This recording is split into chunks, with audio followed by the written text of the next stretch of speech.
जय हिंद साथियों, knowledge junction मस्ती परिवार में आपका स्वागत है। साथियों, आज हम मिक्स चैप्टर मतलब प्रैक्टिस सेट का सेशन लेके आए हैं और उस सेशन के हर एक क्वेश्चन को देखेंगे और समझेंगे और क्वेश्चन के जो हैं कॉन्सेप्ट के बेस पे सारे क्वेश्चन को सोल्व करेंगे। जहाँ जिस टाइप का कॉन्सेप्ट चाहिए उस टाइप का टाइप देते चलेंगे। साथियों, आज का फर्स्ट क्वेश्चन है, क्वेश्चन आपके स्क्रीन पे है। एक 100 मीटर लंबी रेलगाड़ी जिसकी गति 50 किलोमीटर प्रति घंटा है तो एक खंबे को पार करने में कितना समय लगाएगा।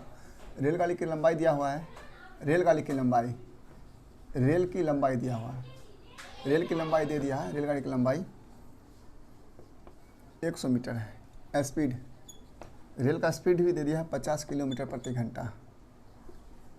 प्रति घंटा दे दिया है। साथियों, अब बोल रहा है यह जो 100 मीटर की लंबी रेलगाड़ी है यह जो है एक खंबे को पार करती है, मतलब प्लेटफॉर्म में जो पोल लगा रहता है वो खंबे को पार करती है। तो हम साथियों इससे पहले जब इस टाइप के क्वेश्चन आया था उसमें हम जिक्र किए थे कि रेलगाड़ी कब किसे पार करेगा तो रेलगाड़ी में क्या जुटेगा। तो साथियों, जब रेलगाड़ी किसी खंबे या व्यक्ति को पार करता है तो अपने खुद की दूरी को पार करता है, वो अपने खुद की लंबाई को पार करता है। जब कोई रेलगाड़ी किसी पोल या व्यक्ति को पार करता है तो वह खुद की दूरी या लंबाई को पार करती है रेलगाड़ी।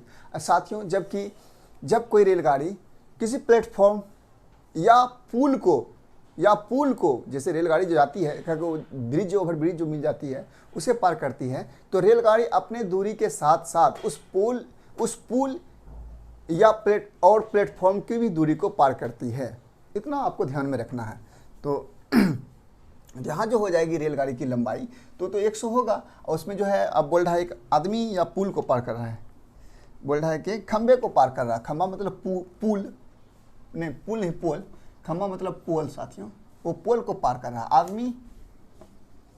आदमी या पोल को पार करेगा तो खुद की दूरी, खुद की दूरी को, जबकि पुल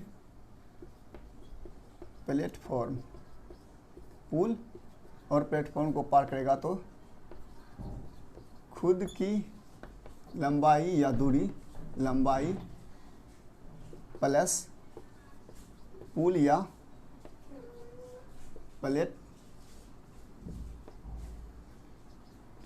प्लेटफॉर्म की लंबाई दोनों आपस में जुट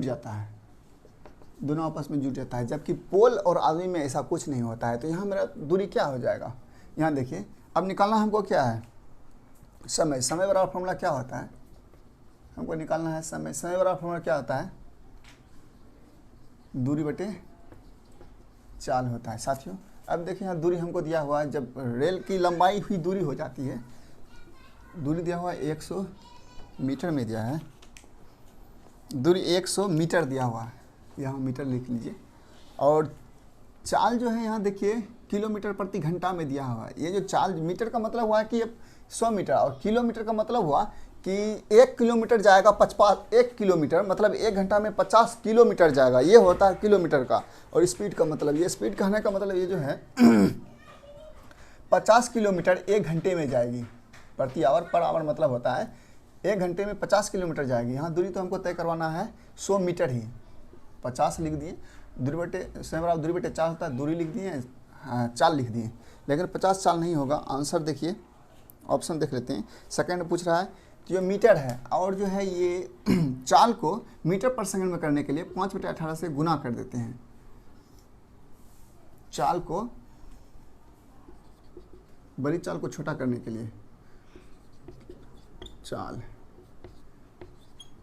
बड़ी को छोटा करने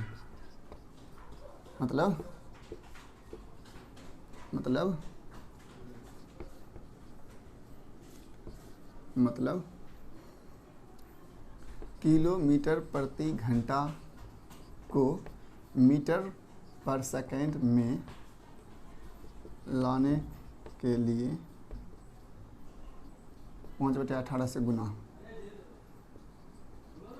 साथियों, चाल मतलब होता है, चाल में दो ही स्थिति होती है। चाल बड़ी को छोटा करने के लिए, इसका मतलब हुआ कि किलोमीटर प्रति घंटा को मीटर पर सेकेंड, किलोमीटर प्रति घंटा बड़ा है उसको मीटर पर सेकेंड लाना है, तो 5/18 से गुना कर देते हैं। चलिए एक और है, इसी में देंगे चाल, दूसरी चाल हो जाएगा, इसका विपरीत हो जाएगा, छोटी को बड़ी में लाने के लिए, छोटी को बड़ा करने के लिए। इसका विपरीत आप समझ लीजिएगा, मतलब मीटर पर सेकेंड को किलोमीटर प्रति घंटा लाने के लिए 18/5 से गुना करते हैं। अब देखिए बोलिएगा सर 5/18 18/5 में बड़ा कन्फ्यूजन है, कैसे होगा? तो हो जाएगा, कोई दिक्कत नहीं। देखिए छोटी चाल, हमको छोटी चाल निकालना, बड़ा को छोटा में करना है, तो 5/18, 5 में 18 से भाग देंगे तो छोटा ही है ना, 5 छोटा है ना भाई, 5/18 5 पर लगा छोटा है, तो छोटी निकालना है तो छोटा से गुना कर देंगे, बड़ा से अगर छोटी निकालना है तो छोटा वाले से गुना कर देंगे।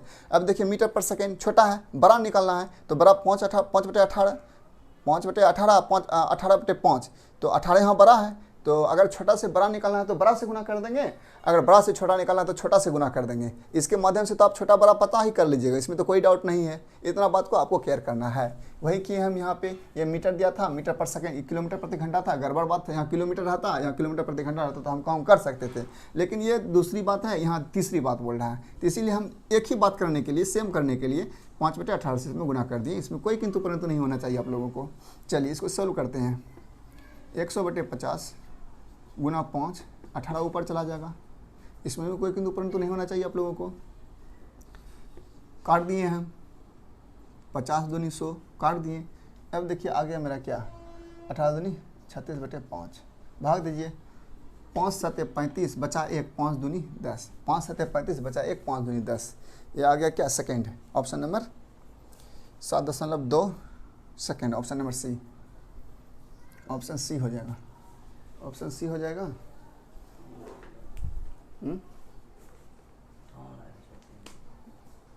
इसको आप केयर कर लीजिएगा। साथियों आपके स्क्रीन पे अगला क्वेश्चन है कि 5 3 6 9 11 19 और 1 की माध्यिका ज्ञात कीजिए।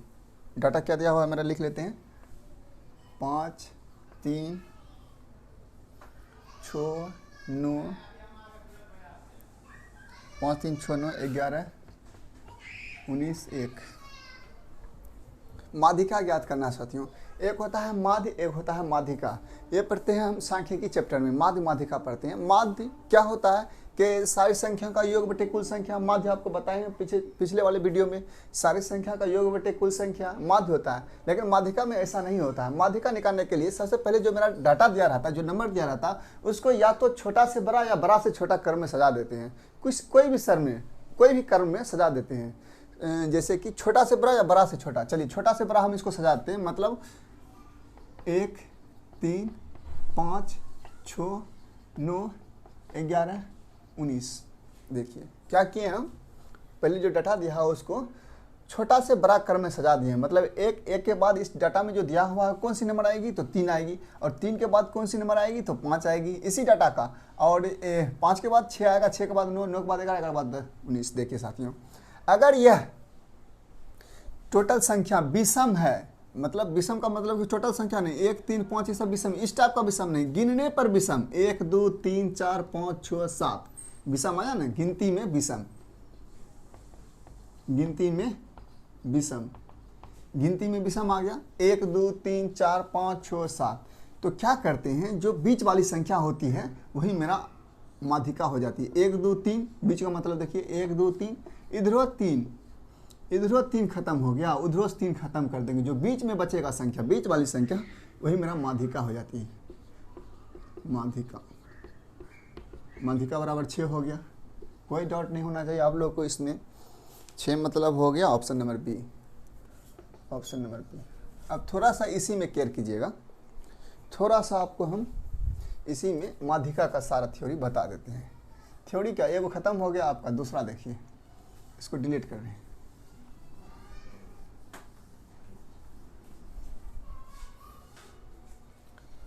इसी में हम क्या करते हैं साथियों, अभी जो हम देखें आपको ये माध्यिका निकाल के दिखाएं, माध्यिका निकाल के दिखाएं, इसी में से हम जो है यहाँ तक था नंबर, उसमें 5 और 4 ऐड कर दिए। अब जो है हम आपको सांख्यिकी में जो बहुत बार पूछे जाते हैं क्वेश्चन, उस सारे क्वेश्चन को इसी में लपेट लेंगे। देखिए क्वेश्चन जो पूछे जाते हैं वो माध्य, माध्यिका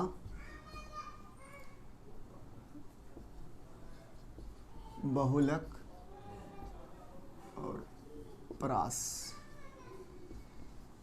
जिसको आप रेंज कहते हैं इंग्लिश में, रेंज। ये सारे क्वेश्चन पूछे जाते हैं साथियों। अब देखिए सबसे पहले हम क्या करेंगे, अभी तुरंत जो सीखे हैं माध्यिका, माध्यिका ही कोई पहले निकाल लेते हैं, उसके बाद बताते हैं। माध्यिका को निकालने के लिए क्या करते हैं हम, सबसे पहले संख्या जो है उसे एक क्रम में सजा देते हैं। एक क्रम मतलब या तो बड़ा से छोटा या छोटा से बड़ा, किसी तरह सजा सकते हैं, कोई प्रॉब्लम नहीं है। सबसे पहले संख्या ले लिए एक, एक के बाद आ जाएगा तीन, तीन के बाद आ जाएगा पाँच, फिर पाँच, दो को पाँच हो तो दो को पाँच, दो को पाँच है तो दो को पाँच, उसके बाद चार आएगा, चार भी है तो एक तीन चार, उसके बाद दो को पाँच है तो दो को पाँच, एक तीन चार पाँच पाँच, उसके बाद छः है, उसके बाद नौ है, उसके बाद 11 है, इसके बाद 19 है। दो दो चार दो छः दो आठ एक नौ, दो दो चार दो छः दो आठ एक नौ, सबका सजा दिए हैं। अब देखिए इसमें हम निकालेंगे, अच्छा 9 हो गया ना, तो विषम वाला माध्य जो निकालेंगे, माध्यिका जो निकालेंगे, अभी तुरंत सिखाए हैं। विषम है 9 गो है तो 4 गो इधर 4 गो उधर छोड़ देंगे, दो दो चार, दो दो चार छोड़ देंगे, बीच में आ गया एक 5, तो इसका हो जाएगा माध्यिका 5, बीच वाला माध्यिका 5 हो गया। अब इसी में थोड़ा सा, इसी को हम एक और माध्यिका निकाल के दिखाते हैं। जब संख्या ये जो विषम है, अब 20 सम आ जाएगा, तो यहाँ ले लिए हम एक 20, इसी में ऐड कर दीजिएगा 20, क्वेश्चन में 20 ऐड कर दीजिए। अब हम माध्यिका निकालते हैं, तो देखिए 2 दो 4 दो 6 दो 8 दो 10, मतलब अब जो है विषम, विषम में तो मेरा था कि हम बीच वाले को पकड़ के वही मेरा माध्यिका हो जाएगा। अब आ गया गिनती की संख्या में सम आ गया। सम में क्या करते हैं साथियों, जोड़ा लगाते जाते हैं और बीच वाले जोड़ा को, बीच वाले जोड़ा पर चर्चा करते हैं। जैसे इधर से 2 जोड़ा लगा दिए, इधर से 2 जोड़ा लगा दिए, इधर से 2 जोड़ा लगा दिए, इधर से 2 जोड़ा लगा दिए, अब बीच में ये दोनों जोड़ा बचा हुआ है, यहाँ ये दोनों जोड़ा बचा हुआ, जो बीच में जोड़ा बचा रहता है दोनों को जोड़ के 2 से भाग दे देंगे, 2 से भाग दे देंगे, 6 5 11 5.5, यह मेरा माध्यिका आ जाएगा। किस स्थिति में, जब सम हो, जब गिनती में माध्यिका निकालने के लिए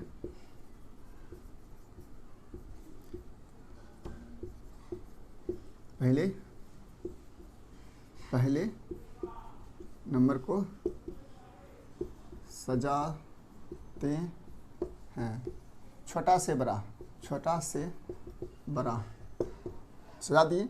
उसके बाद दूसरा स्टेप क्या करते हैं, गिनते हैं, गिनते हैं कि कितना नंबर, कितनी संख्या है, कितनी संख्या है, उसमें कितनी संख्या, अगर विषम, विषम तो बीच वाला आंसर हो जाएगा, उत्तर हो जाएगा, उत्तर होगा। दूसरा में अगर सम, यही गिनते हैं तो गिनने पे सम आ गया, तो बीच वाला के 2 पेयर का आधा, सम तो बीच वाले जोड़ा, जोड़ा मतलब पेयर, PAIR, पेयर, बीच वाले जोड़ा बटे 2, या आधा लिख लीजिएगा, हम बटे 2 कर दिए, आधा लिख देंगे तो आपको अच्छा रहेगा। बीच वाले जोड़ा का आधा, आधा लिखेंगे तो 2 को हटा देंगे, आधा लिखेंगे 2 को हटा देंगे, या बीच वाले जोड़ा बटे 2 ऐसे रख लीजिए, जैसे 2 ये रहने दीजिए। चलिए साथियों, अब हो गया आपका कि माध्यिका, माध्यिका बस इतना ही पूछा जाता है माध्यिका में, और कुछ नहीं पूछ सकता है, क्योंकि अब कोई क्वेश्चन ही नहीं बनता है। माध्यिका में एगो सम आ जाता है, एगो विषम आ जाता है। अगर सम विषम होगा तो बीच वाला, और विषम होगा तो बीच वाला, सम होगा तो बीच वाले में 2 पेयर आएगा, उसका आधा कर देंगे, जोड़ के आधा कर देंगे। अब देखिए ये माध्यिका मेरा समाप्त हो गया है। माध्यिका के बाद चलेंगे हम माध्य पे लेते हैं, क्योंकि और सारे ये प्रास और माध्य बहुलक में सजाने की कोई ज़रूरत नहीं होती है। इनका माध्य पूछा, हम सजाना स्टार्ट कर दिए, उसकी कोई ज़रूरत नहीं होती है सजाने का, और सिर्फ माध्यिका में ही सजाने की ज़रूरत पड़ती है। ठीक है, इसीलिए हम माध्यिका पहले बता दिए, सजा के हटा दिए। यहाँ 20 हटा दीजिए। अब देखिए, अब क्वेश्चन हो गया कि माध्य निकालिए। माध्य बराबर होता है, माध्य या औसत सेम बात है, कुल संख्या का योग बटे संख्या बेटे कुल संख्या। यहाँ देखिए कुल संख्या का योग हम बोल रहे हैं, यहाँ कुल संख्या बोल रहे हैं। देखिए कैसे होता है, माध्य औसत हो जाएगा 5 + 3 + 6 + 9 + 11 + 19 + 1 + 5 + 4 बटे क्या वो संख्या 1 2 3 4 5 6 7 8 9, वही हुआ कुल संख्या, यही 9 हुआ। देखिए अब जोड़ते हैं 5 3 8 6 14 14 9 14 9 4 13 23 23 11 34 34 है। यहाँ देखिए 5 है, यहाँ 4 है, 1 है, 5 1 4 1 5 5 10 34 10 44 बचा हुआ मेरे पास 19, 44 हो गया, 19 बचा, 19 को जोड़ दीजिए 9 4 13 5 1 6 यानी 63, 63 बटे 9 आ गया। आप काटिए 9 सते कटता है तो ठीक है, दशमलव में आएगा तो दशमलव में आंसर हो जाएगा। अब आएगा मेरा 7 आ गया कट के, तो माध्य निकल गया मेरा 7। यहाँ तक कोई डाउट नहीं होगा आप लोग को, आशा है कि अच्छे से समझ गए होंगे। अब बहुलक, इतना ही क्वेश्चन, ये जो हम आपको स्क्रीन पे लिखे हुए हैं माध्य माध्यिका बहुलक प्रास, इतना ही क्वेश्चन पूछा जाता है, उससे और बाहर कुछ नहीं पूछा जाता। और बहुत बार ये सारे क्वेश्चन पूछे गए हैं। चलिए हम निकाल लिए माध्य माध्यिका, अब बहुलक निकालेंगे। बहुलक जो डाटा दिया हो उसमें जो संख्या सबसे अधिक बार आता है वही बहुलक कहलाता है। दिए गए डाटा में जो सबसे अधिक बार आए, दिए गए आंकड़े मतलब ये सब आंकड़े में जो सबसे जो संख्या सबसे अधिक बार आए बहुलक कहलाता है। देखिए साथियों ये सब हम आपको लिखा देते हैं ताकि आप दिमाग में रहे, कभी नहीं भूलेंगे। और मेरा लक्ष्य ही है, मेरा पढ़ाने का मकसद ये है कि आप तब तक आपको जो हम पढ़ाएं तब तक रहे जब तक आपकी आखिरी सांसें चलती रहे। चलिए देखिए इसमें बहुलक का मतलब है दिए गए आंकड़े में जो संख्या सबसे अधिक बार आए। देखिए यहाँ 5 एक है और कहीं 5 है, हाँ 5 2 बार आया है, 5 2 बार आया है, 3 एक ही बार आया है, 6 भी एक ही बार आया है, 9 एक ही बार आया है, 11 एक ही बार आया है, 19 एक ही बार आया है। तो मेरा बहुलक जो हो जाएगा ये एक से अधिक बार आया है, बहुलक बराबर हो जाएगा 5, आंसर हो जाएगा बहुलक बराबर 5। आप इसे ध्यान में रख लीजिएगा, इसको आप ध्यान में रख लीजिएगा, ये जो लिखाए हैं, फिर आपका बहुलक में कोई प्रॉब्लम नहीं होगा। चलिए अगला देख लेते हैं, बहुत ईजी है बहुलक सब।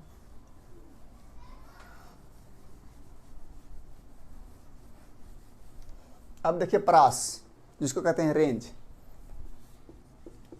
परास जिसको कहते हैं रेंज, उच्च सीमा माइनस निम्न सीमा। उच्च सीमा का मतलब हुआ कि दिए गए डाटे में जो सबसे बड़ी संख्या हो, या तो उच्च सीमा माइनस निम्न सीमा, ये होता है परास रेंज। ये आपको ऑप्शन में इस टाइप से दे देंगे तो कई बार इसका फार्मूला ही पूछ चुके हैं। उच्च सीमा माइनस निम्न सीमा मतलब इसको हम अपना लैंग्वेज में लिखें तो बड़ा संख्या माइनस छोटा संख्या डाटा में जो दिया रहेगा वही, देखिए बड़ा संख्या इसमें सबसे कौन है 5 11 19 सबसे बड़ा संख्या, माइनस छोटा संख्या क्या है 1 सबसे छोटी संख्या है, 18 हो जाएगा परास। आशा है कि आपको जो है ये स्टैटिक चैप्टर के जो सारे क्वेश्चन बहुत बार पूछे जाते हैं वैसे क्वेश्चन जो बहुत प्रचलित हैं हमने आपके सामने लाए, और आशा है कि ये सारे आप आज से आप गलती नहीं करेंगे इस टाइप के क्वेश्चन को। चलिए देखते हैं अगला क्वेश्चन। साथियों अगला क्वेश्चन है कि आपका स्क्रीन पे यदि tan theta plus sec theta बराबर x हो तो tan थीटा का मान क्या होगा। बोल रहा है tan theta plus sec theta बराबर x, देन tan थीटा बराबर वाट, tan थीटा बराबर वाट। चलिए इसको बनाते हैं। देखिए अभी ये सबको छोड़ दीजिए, मेरे साथ आइए आप यहाँ देखिए, एक sec square theta minus sec square theta minus tan square theta बराबर 1 होता है।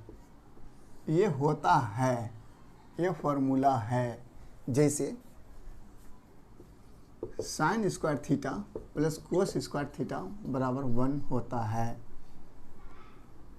और जो है साइन कोस के रूप में हो गया। अब जो है cosec square theta minus cot square theta बराबर 1 होता है। वैसे ये भी होता है, sec square theta minus tan square बराबर 1, sine square theta plus cos square theta बराबर 1, cosec square theta minus cot square theta बराबर 1। ये सब होता है, ये सब छो फंक्शन में इसका वैल्यू ऐसा होता है। चलिए अब हमसे पूछ रहा है कि टेन थीटा का वैल्यू क्या होगा। मेरे भाई यहाँ पे हम जानते हैं जब कि sec square theta minus tan square theta बराबर 1, तो ये देखो, ये देखिए मेरे भाई, A square minus B square बराबर 1 अगर दिया रहेगा मेरा, तो ये फार्मूला क्या हो जाता है, A plus B into A minus B बराबर 1 हो जाता है ना। कैसे, A square minus B square formula क्या आता है, A plus B into A minus B, A plus B into A minus B बराबर ए कर दिए। उसी तरह से हम यहाँ पे करने वाले हैं, यहाँ पे करेंगे हम। मान लिए इसको ए, तो ए स्क्वायर ये हो गया ए, ये हो गया B. A square minus B square बराबर क्या होता है, ए स्क्वायर माइनस बी बराबर फॉर्मूला बैठा देंगे, A square sec theta plus tan theta into sec theta minus tan theta बराबर 1। यहाँ तक में आपको कोई शक नहीं हुआ होगा, कुछ नहीं किए हैं भाई, इसको सिर्फ तोड़े हैं। कैसे, A square minus B square, क्योंकि ए स्क्वायर माइनस बी स्क्वायर दिया हुआ है, तो ये मेरा ए ई बी, तो ए स्क्वायर माइनस बी स्क्वायर क्या आता है, A plus B into A minus B बराबर 1 था, 1 दे दिए। देखिए अब देखिए यहाँ पे इस दोनों में से किसी एक का वैल्यू दिया है आपको, sec theta plus tan theta, यहाँ दिया tan theta plus sec theta, तो इसको लिख भी सकते हैं ना, sec theta plus tan theta बराबर 1 लिख सकते हैं कि नहीं लिख सकते हैं, क्योंकि प्लस में इधर उधर कुछ भी पलट सकते हैं, कोई दिक्कत नहीं। अब इसका वैल्यू दिया हुआ है मेरा एक्स दिया हुआ है, तो इसका एक्स ले लिए into sec theta minus tan theta बराबर 1। अब क्या हो जाएगा, sec theta minus tan theta बराबर 1/x आ गया। Sec theta minus tan theta बराबर 1/x, और यहाँ पे क्वेश्चन में दिया हुआ है sec theta plus tan theta बराबर x। अब हमको निकालना क्या है, टेन थीटा निकालना है, तो यहाँ से टेन थीटा निकाल सकते हैं ना। टेन थीटा निकालने के लिए क्या करेंगे हम, देखिए यहाँ पे हमें इसको बचाना है। अगर हमें नहीं बचाते, माइनस प्लस था तो कट जाता, हमें इसको बचाना है तो सिंबल को चेंज करके इसको खत्म करना पड़ेगा। सेक को खत्म करना है, इसका सिंबल चेंज कर देते हैं, इसका सिंबल चेंज कर देते हैं, इसका सिंबल चेंज, अगर प्लस है तो यहाँ माइनस है तो प्लस, इस टाइप से होता है। सेक से खत्म हो जाएगा, बचा माइनस टेन थीटा, तो 2 टेन थीटा बराबर 2 टेन थीटा बराबर, यहाँ देखिए 1/x minus x, 1/x minus x, मतलब मेरा आया क्या यहाँ -2 टेन थीटा बराबर -2 टेन थीटा बराबर, इसको हल कर लेते हैं। अब 1/x माइनस एक्स को हल करते हैं, -2 टेन थीटा बराबर x और 1 का एलसीएम लेंगे तो x हो जाएगा, यहाँ 1 माइनस x गुना 1, x गुना x स्क्वायर हो गया। अब देखिए इसको जब हल करते हैं, अब टेन थीटा बराबर क्या हो जाएगा, 1 माइनस x स्क्वायर बटे 2x, लेकिन माइनस में है, ये माइनस में -2 लेके गया है। चलिए अब इसको सजाते हैं, टेन थीटा बराबर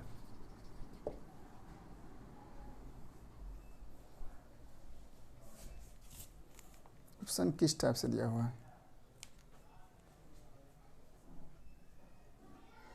ऑप्शन यहाँ आ गया मेरा -1 माइनस एक्स स्क्वायर बटे 2x। अब देखिए अंदर ठेल देते हैं माइनस को, तो आ जाएगा -1 प्लस एक्स स्क्वायर बटे 2x। अब इसको लिख सकते हैं एक्स स्क्वायर -1 बटे 2x, एक्स स्क्वायर -1 बटे 2x, ये भी लिख सकते हैं। ये ऑप्शन था, ये ऑप्शन होता तो ये भी आंसर हो जाता, यहाँ पे ऑप्शन में होता ये भी आंसर हो जाता। ऑप्शन में दिया हुआ ये जो फाइनली निकालने हैं, ऑप्शन हो जाएगा आपका option number D, option number D हो जाएगा।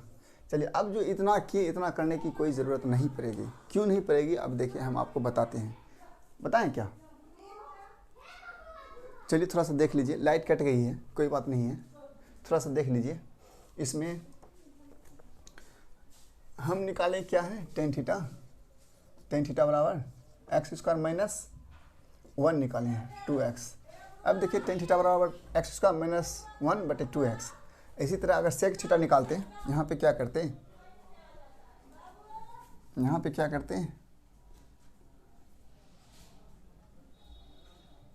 यहाँ पे हमको सेक थीटा निकालना है। सेक थीटा निकालना है तो 10 माइनस प्लस है कट जाएगा तो 2 सेक हो जाएगा। 2 सेक थीटा बराबर 1x प्लस x। अब देखिए 2 सेक थीटा बराबर हो जाएगा एक्स स्क्वायर प्लस 1/x। तो सेक थीटा बराबर हो जाएगा एक्स स्क्वायर प्लस 1/2x। साथियों मेरा कहने का मकसद ये है कि हम सेक थीटा का वैल्यू कितना निकाल लिए, सेक थीटा का वैल्यू क्या है एक्स स्क्वायर प्लस 1/2x। चलिए इस सब को मिटाते हैं हम, उसके बाद बताते हैं। ऑप्शन आंसर तो हम निकाल दिए, इसका कितना आएगा,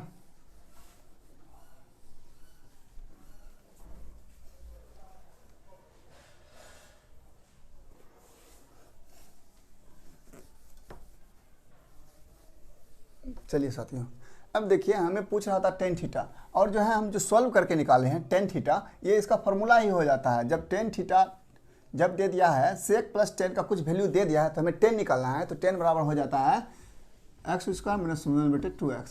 उसी में 10 पूछा है, अब सेक पूछ लेता, इस रूप में सेक पूछ लेता एक्स स्क्वायर प्लस x/2x। देखिए इतना ही याद रखना है। कैसे आया तो हम कुछ नहीं, वो फार्मूला ही सॉल्व करने के लिए पूछ रहा था, फार्मूला ही पूछ रहा था। फार्मूला को इसीलिए उतना हमको लॉन्ग जाना पड़ा, फार्मूला निकालने के लिए, वो निकालने के लिए, ये निकालने के लिए उतना लॉन्ग जाना पड़ा। और आपको ये याद रखना है कि टेन थीटा बराबर एक्स स्क्वायर माइनस 2/1/2x और सेक थीटा बराबर एक्स स्क्वायर प्लस 1/2x। देखिए हम आपको अब इस क्वेश्चन को हल करके बताते हैं।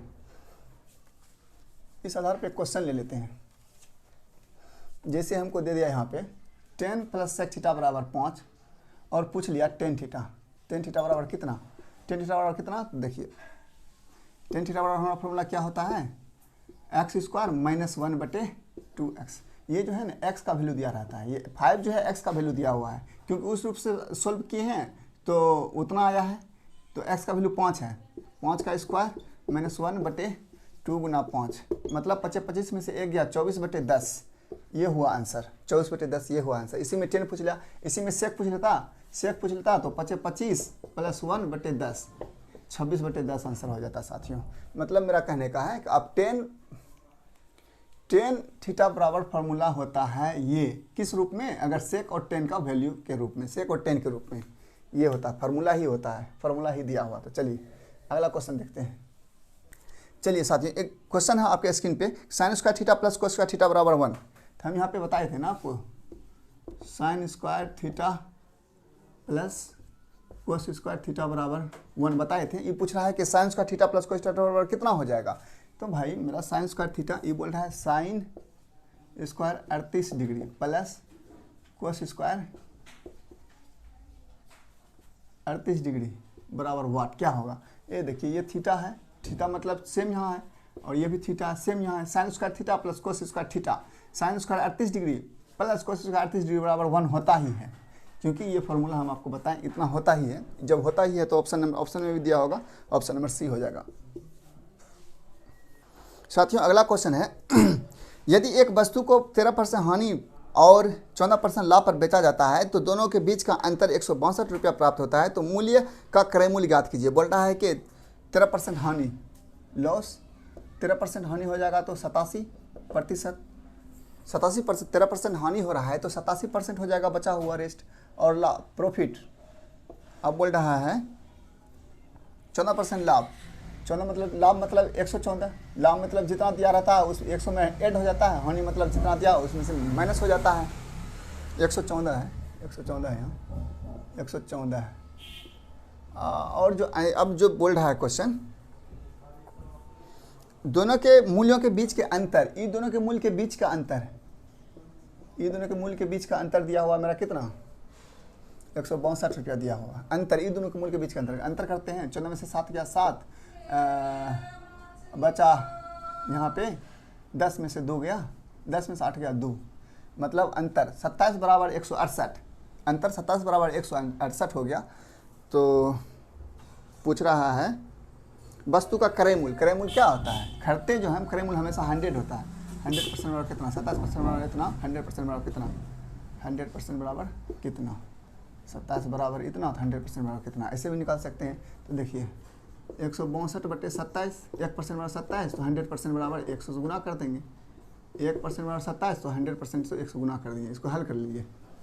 एक एक नियम से यहाँ से भी निकाल सकते हैं, एक एक नियम से कोना कोनी गुना करके एक्स का वैल्यू, जैसे कि 27% गुना एक्स बराबर 100 गुना 62, 162, तो एक्स बराबर 100 गुना 162/27 काट लेते हैं। 18 नवा 9 3 6 के मतलब 600 आ गया। 18 नवा 9, अच्छा 18 यहाँ आ गया, 18 नंबर 9 3 6 के मतलब 600 आ गया। करेंगे आंसर 600। ऑप्शन नंबर हो जाएगा आपका डी, ऑप्शन नंबर डी हो जाएगा। ऑप्शन नंबर डी के बाद अगला क्वेश्चन है। अगला क्वेश्चन है कि ठहरे हुए पानी में एक नाव की गति 20 किलोमीटर प्रति घंटा है। यह नाव 364 किलोमीटर नीचे की ओर बहाव में यात्रा करती है और फिर बहाव के उल्टा यात्रा करके अपने प्रारंभिक बिंदु पर पहुंचती है। इस यात्रा में कुल 40 घंटे लगते हैं। धारा की गति ज्ञात कीजिए। दे दिया है क्या क्या, पहले वो लिख लेते हैं। नाव की गति, ठहरे हुए पानी में नाव की गति, नाव की गति यानी एक्स बराबर दे दिया है हमको, एक्स माने उसका वैल्यू दे दिया हमको 20 किलोमीटर प्रति घंटा है ना, 20 किलोमीटर प्रति घंटा दे दिया। और जो है नाव कितना दूरी जाता है, नाव दूरी,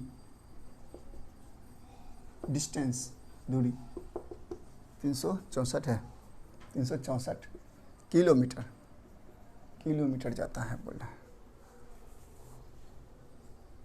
और जो है टोटल टाइम टीटी मतलब टोटल टाइम 40 घंटा लगता है। और समय बराबर क्या होता है, दूरी बटे चाल। टाइम जो दिया हुआ है, समय बराबर क्या होता है, दूरी बटे चाल। समय बराबर क्या होता है, दूरी बटे चाल। ये आप लोग जानते हैं, चलिए उस कुछ नहीं करना है। देखिए हम क्या करते हैं कि दूरी हमको दिया हुआ है, जितना दूरी नाव तय करती है वो दूरी दिया हुआ है। और पूछ क्या रहा है यहाँ पे, पूछ रहा है धारा की चाल, मतलब y बराबर वाट, धारा की चाल y बराबर वाट।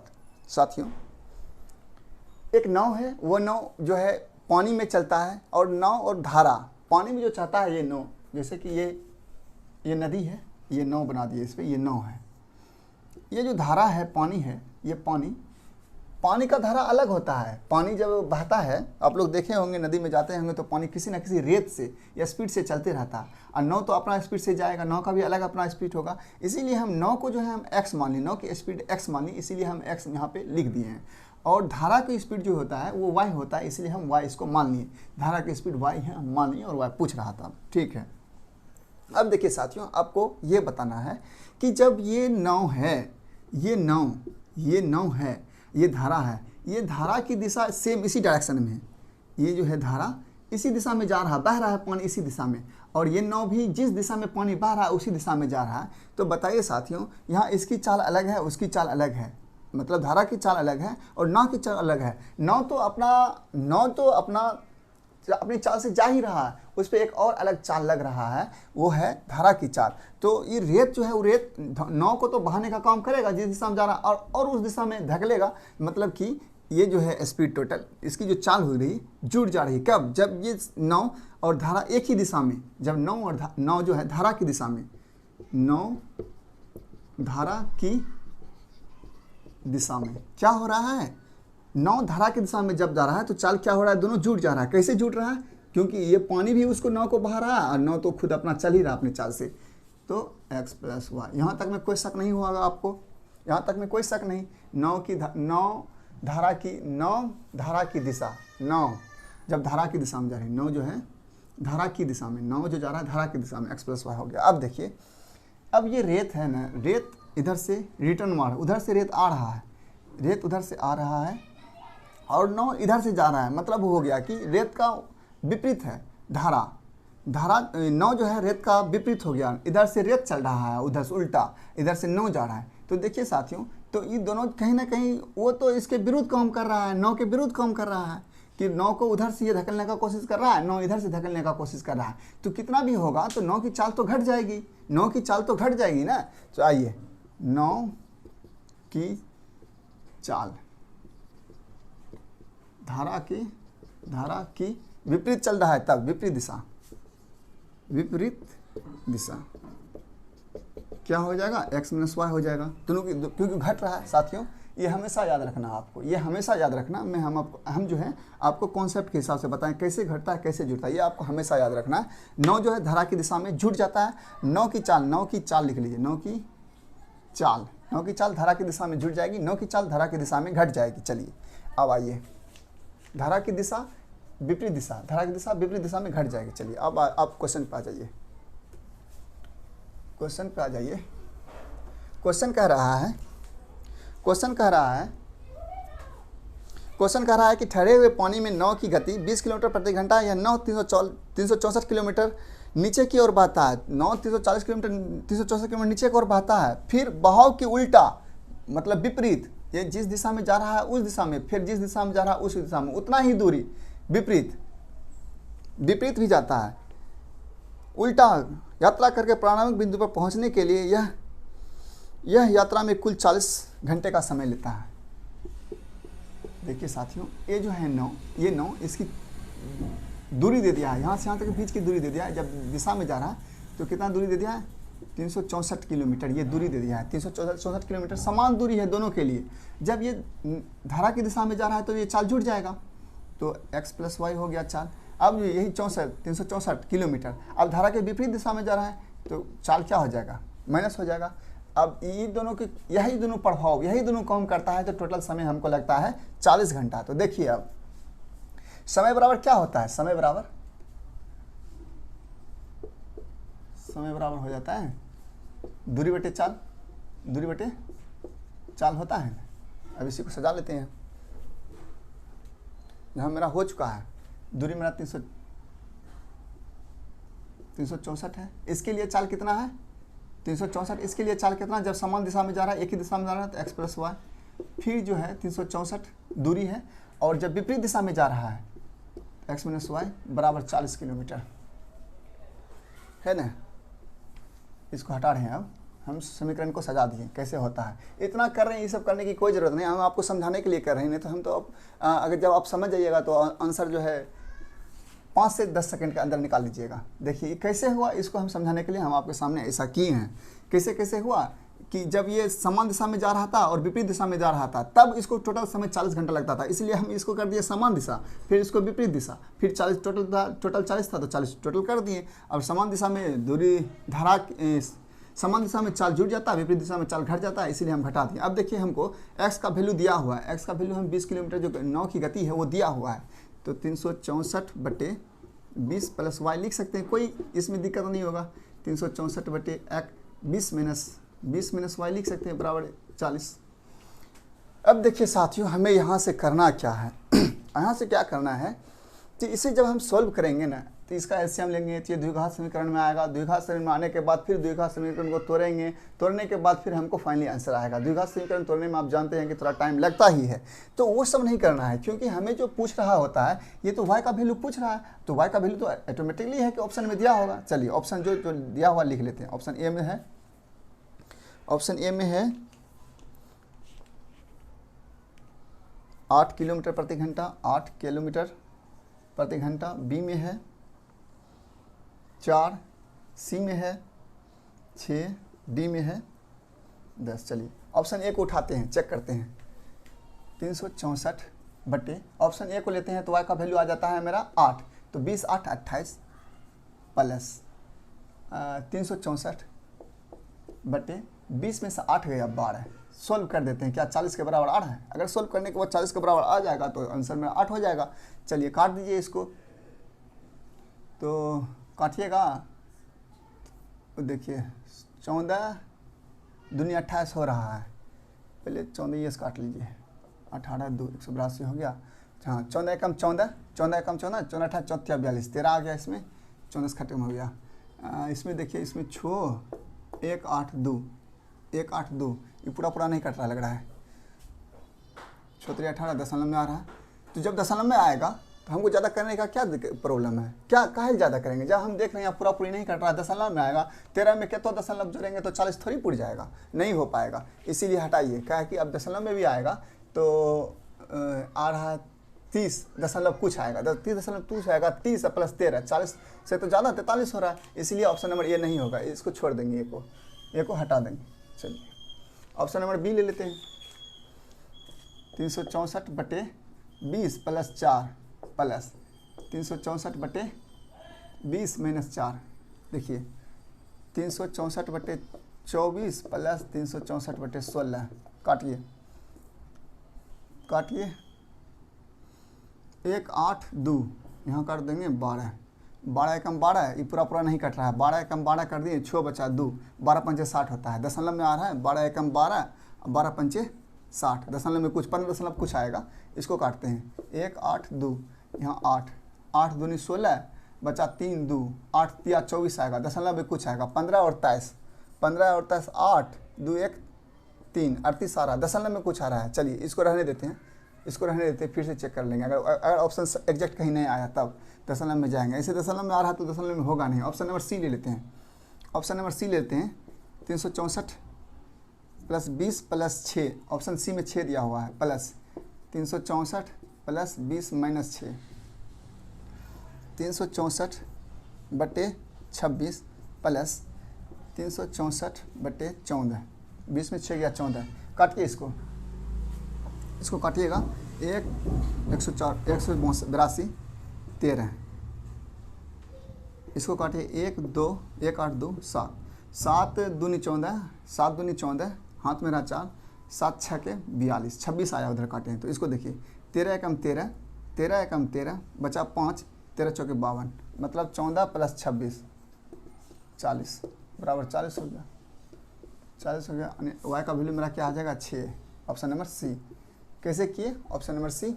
देखिए साथियों, अब जब इसको बनाने लीजिएगा तो और फास्ट हो जाएगा। जैसे ही हम यहाँ चेक कर रहे थे काटने में चेक कर रहे थे, दशमलव में जो आ रहा है उसको हमें छोड़ दिए, डाटा का है 6 पे देखिएगा, चेक किए तो ऑप्शन नंबर सी में 6 जब वैल्यू देते हैं वाई का तो दोनों काट के 40 के बराबर समय कर देता है, इसलिए ऑप्शन सी हो जाएगा। इस तरह के हिसाब को इसी तरह बनाइएगा, इस सॉल्व करने का कोशिश मत कीजिएगा, ऑप्शन से ही ट्राई मारिएगा। चलिए साथियों अगला क्वेश्चन देख लेते हैं। अगला क्वेश्चन है कि भिन्न का क्वेश्चन आपके स्क्रीन पे, निम्नलिखित में से कौन सा भिन्न एक शांत दशमलव होगा? शांत दशमलव में ए में दे दिया है 6/144, बी में दे दिया है 3/144, सी में दे दिया है 9/144, डी में दे दिया है 12/144। देखिए साथियों बोल रहा है कौन सा भिन्न शांत दशमलव होगा। शांत दशमलव का मतलब होता है कि दशमलव के बाद वह पूरी तरह से कट जाए, मतलब रिपीटेशन ना हो दशमलव के बाद। चलिए चेक करते हैं। चलिए इसको चेक करते हैं। 12/44 से 1/12 आया, 1 में 12 से भाग देते हैं, ठीक है, दशमलव 0 आएगा, नहीं कटेगा 10 में, फिर 1 0 बिठाएंगे, यहाँ जब दिए आ गया तो 12 8 96, 100 में से 96 गया 4, 0 दे सकते हैं, 12 3 36, फिर आ गया 4, 0 देंगे, 12 3 36, मतलब दशमलव 083, ये रिपीटेशन हो रहा है, 3 दिन आते रहेगा, इसको छोड़ देते हैं। चलिए 9 गुना 16/44 से 1/16 आ गया, इसको करते हैं, 1 में 16 से भाग देते हैं, दशमलव 0 नहीं कटेगा ना, नहीं, 1 0 और देंगे तो 2 0 बेड़े तो 1 यहाँ 0 लेंगे, 16 6 के 96, 4 आया 0, 16 दूनी 32, 80, 16 5 80, खत्म। देखिए साथियों दशमलव के बाद एक जगह ऐसा आया, दशमलव के बाद जाके यह पूरी तरह से कट गया, चौथे अंक में जाके पूरी तरह से कट गया। शांत दशमलव मेरा जो हो जाएगा यही हो जाएगा, ऑप्शन नंबर सी हो जाएगा शांत दशमलव। अब इसे भी चेक कर लेते हैं, इसे भी चेक करते हैं। 3 चौके 12, 3 8 24, 1 में 48 से भाग देंगे, दशमलव 0 देते हैं, 48 दूनी 96, 4 0 नहीं खाएगा, फिर 1.0 उतार सकते हैं, 400 आएगा तो 10 बार में खिलाएंगे, 480, 9 बार में खिलाएंगे तो 9 8 72 के 2 हाथ में रहा 7, 9 चौक 36, 7 43, इन 9 बार में नहीं खाएगा, 8 बार में खाएगा। साथियों सिर्फ यही हो जाएगा ऑप्शन, ये सब चेक करने की कोई ज़रूरत नहीं है। हम चेक करके आपको दिखा रहे थे, लेकिन ये बहुत ज़्यादा जा रहा है, ये होने की कोई संभावना ही नहीं है। जो शांत हो गया, जो पूरी तरह से कट गया, वही मेरा आंसर आ गया। शांत दशमलव किसको कहते हैं ये बता दिए। चलिए आज का सेशन यहीं पर समाप्त होता है साथियों। हम जो है फिर मिलते हैं कुछ नए अंदाज में, नए चैप्टर के साथ, नए सेट प्रैक्टिस के साथ। तब तक के लिए आप मेरे वीडियो को लाइक सब्सक्राइब करके भरपूर प्यार देते रहिए। और जो है अगर मेरा वीडियो आपको पसंद आए तो अपने दोस्तों में शेयर करने के लिए मत भूलिएगा। आपको जो मैं आज पढ़ाया हूँ उसका PDF आपको मेरे वीडियो के डिस्क्रिप्शन लिंक में एक टेलीग्राम का लिंक दिया रहेगा, उससे जुड़ के आप उसे लोड कर सकते हैं।